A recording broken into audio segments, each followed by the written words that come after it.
Bismillahirrahmanirrahim. Assalamualaikum warahmatullahi wabarakatuh. Perkenalkan, nama saya Yuliana Cahyandingrum. Saya dari kelas KPI 2A akan mereview mata kuliah wacana bahasa Arab, yaitu tentang kalimat dan macam-macamnya,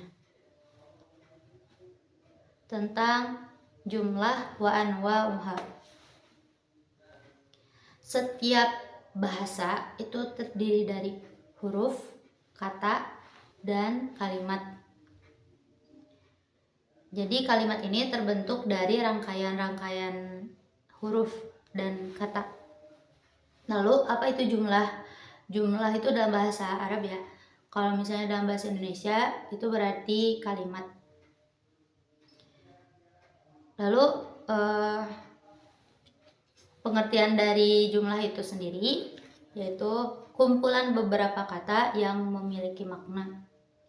Jadi syarat untuk menjadi sebuah kalimat itu harus terdiri dari beberapa kata dan memiliki makna. Jumlah itu terbentuk dari musnad dan musnad ilaih. Musnad itu sifat atau fiil atau sesuatu yang bersandar kepada musnad ilaih. Kalau musnad ilaih itu sesuatu yang disandarkan atau kata-kata yang dinisbatkan kepada pekerjaan. Jumlah terbagi menjadi dua. Yang pertama jumlah fi'liyah, yang kedua jumlah ismiyah. Jumlah fi'liyah itu apa? Jumlah fi'liyah itu jumlah atau kalimat yang diawali oleh fi'il. Nah, kalau jumlah ismiyah itu jumlah atau kalimat yang diawali bukan oleh fi'il.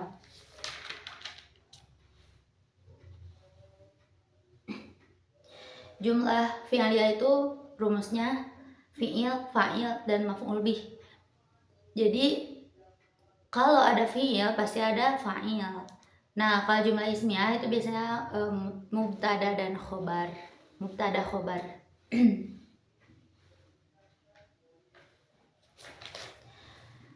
Lalu sekarang membahas tentang fa'il.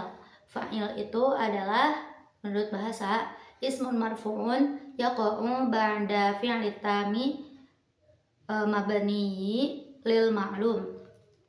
Isim yang marfu yang terletak setelah fi'il tam dan kalimat fi'il yang aktif. Dalam istilah i'rab kita akan mengenal dengan namanya marfu atau rafa, nasab atau mansub, jazam atau jazam. Dalam konteks isim marfu yang dalam pengertian fa'il itu ditandai, biasanya isim marfu itu ditandai oleh domah di awal kalimat, domah di awal hurufnya gitu. Lalu fi'il tam itu adalah fi'il yang sempurna karena ada fi'il nakis, yaitu fi'il yang tidak sempurna. Maka fa'il itu harus terdiri dari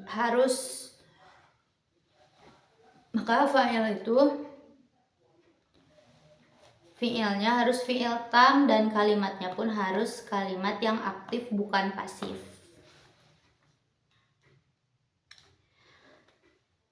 Kemudian sekarang ke pembagian fa'il atau bagian-bagian dari fa'il ini.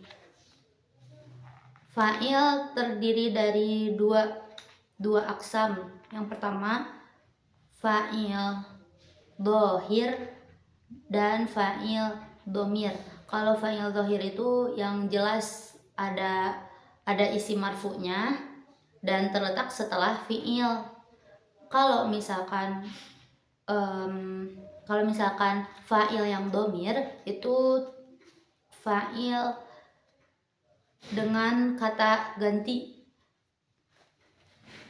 Yang pertama terbagi menjadi dua ya, domir itu. Yang pertama domir muttasil sama mustatir. Kalau muttasil itu kata gantinya itu bersambung sama fa'ilnya. Kalau misalkan mustatir itu tersembunyi. Jadi domirnya itu tersembunyi tersembunyi. Sekarang kita membahas tentang hubungan antara fi'il dengan fa'ilnya. Ketika fa'ilnya mufrad, musanna atau jamak. Mufrad itu kan sendiri. Kalau musanna itu 2, kalau jamak itu banyak, lebih dari 3. Maka fi'ilnya itu tetap mufrad. Jadi enggak ikut-ikut jadi jamak musanna atau jadi dia intinya tetap mufrad. Yang kedua, ketika fi'ilnya muzakkar, maka fa'ilnya juga harus muzakkar. Sama muzakkar itu kan laki-laki, yang menunjukkan laki-laki. Nah, kalau misalkan fa'ilnya ini muannas atau perempuan, menunjukkan perempuan, maka fi'ilnya pun harus perempuan, harus muannas juga. Jadi berapapun jumlah fa'ilnya,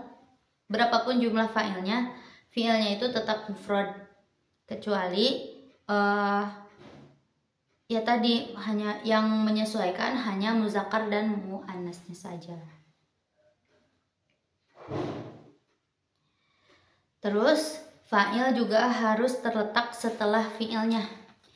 Karena jika ada pelaku yang terletak sebelum fi'ilnya, maka ia tidak disebut fa'il dan menjadi fa'ilnya itu domir atau domir mustatir atau tersembunyi gitu. Karena nggak ada fa'il yang terletak setelah fi'il. Salah lagi. Bentar. Fa'il itu harus terletak setelah fi'ilnya.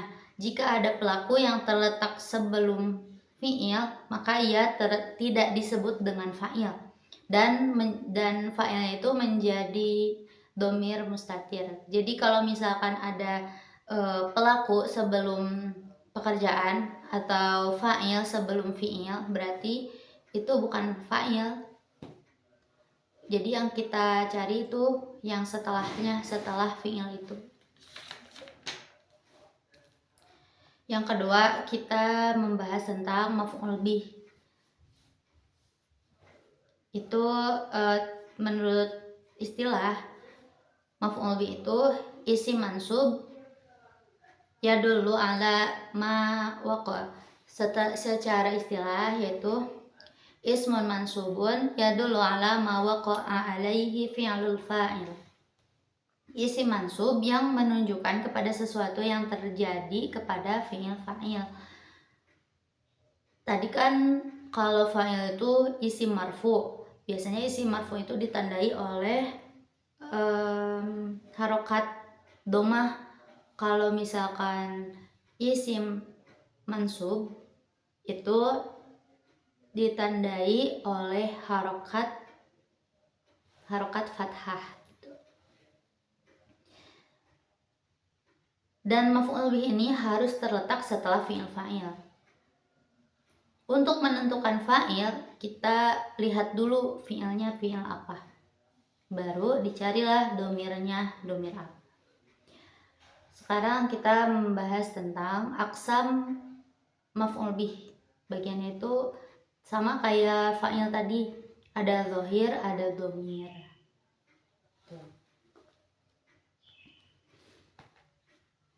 Mungkin sekian yang bisa saya review kembali dari pemahaman yang saya simak dari YouTube Bapak dosen. Mohon maaf jika masih banyak kekurangan. Wassalamualaikum warahmatullahi wabarakatuh.